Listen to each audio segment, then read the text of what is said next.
Alright y'all, welcome back to the channel and to some more buckshot testing, and today we've definitely got a very interesting combo out here to try, and it's one that I kind of have a little bit of a theory about and want to see if it works or not, because we've seen good performance with this style of shot through this constriction of choke, but I'm not so certain that this specific combination will work out the same way or not. But as for the shell we've got out here today, I brought out some of these Federal Power-Shok buckshot shells. These ones in particular are a 12 gauge 2 3/4 inch 27 pellet load of number 4 buck, moving about 1,325 feet per second. And we've tested these a week or two ago and they did pretty well in their own right, but what I'm really looking at is the number 4 buck in these shells and what they're going to do through today's setup combo. And as for today's setup, I brought out this guy. This is an old Mossberg 500 AT, but it has a select choke on it, and if you do not know, this is essentially an adjustable choke. You can tighten or loosen this collar to change the fins on the inside of the barrel there to be a different constriction based on how tight or loose you have it. And this is really going to be the test for today. Now, if you have not seen, we have run some 4 buck through the Mossberg 835 with a Kicks Goblin Thunder 680 choke. Technically it's a turkey choke, but that 680 seems to really be the ticket when it comes to 4 buck. Now with the adjustment on here, I have screwed this down to be as close to 680 constriction as I can get it. So I'm definitely curious to see if we get a similar result out of this old school select choke setup being screwed to 680 constriction compared to what we saw out of that Kicks, or if that Kicks is just a much better choke system than this, and it might be the porting design or something that's actually helping us a little bit more than the constriction. Either way, definitely going to be pretty interesting to see what happens with this select choke set to 680 constriction. But as for the test today, everything is set up the same as usual. I've got the big sheet of paper at 40 yards. I've got the chronograph so we can get our velocity results, and I've got a few templates we can lay up over our target for a better reference point as to how they did in some more real life type of scenarios. So enough talking, let's get you guys a view of this target and take the shot and see just what kind of results we can get with these Federal 4 buck shells with an old select choke at 680 constriction as compared to what we've seen out of previous tests with a number 4 buck shell.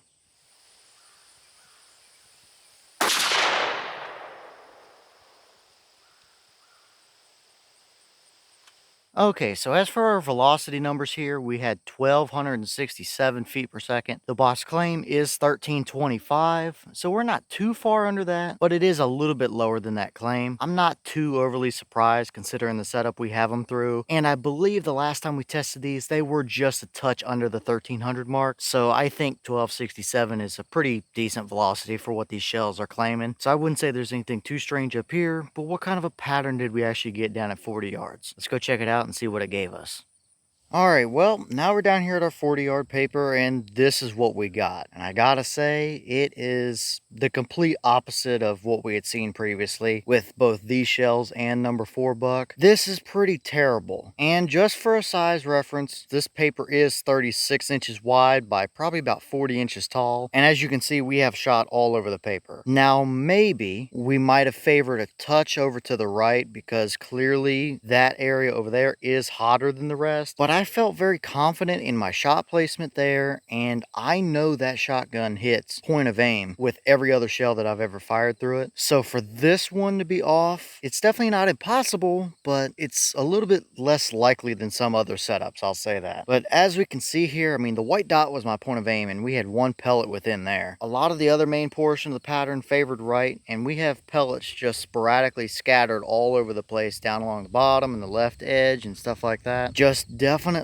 not even close to what I would call a good consistent buckshot pattern. I was absolutely hoping for a lot better than that, considering that I had that select choke screwed down to as close to 680 as I could physically measure to try and keep the same constriction as that Goblin Thunder that we've tested. I would have thought we would have seen a little bit better results than this, even if it didn't perform nearly as good, but this isn't even in the same ballpark. So is there a little bit more of something to that Kicks choke than just just your standard type of chokes, or I know it's an old Select choke, but did it really make that much of a difference? Potentially so, I guess. But looking at this pattern here, I mean, we can't even really throw any of the templates up on it. If I put a 10-inch circle up, I guess we could put it up there on the top right and have, I don't know, 6 pellets in there or so, 6-7 pellets, which would be our best case scenario. But I don't know if this pattern is actually off center or not, just by knowing what I know about how that shotgun typically shoots. I don't know. I guess I'll lay the deer template up there just to see what would have happened if you didn't test this setup whatsoever and just took it out in the woods and flung some pellets down range with it, which is not at all what you should ever do. But I guess let's just throw that template up and see what it would have looked like, I guess.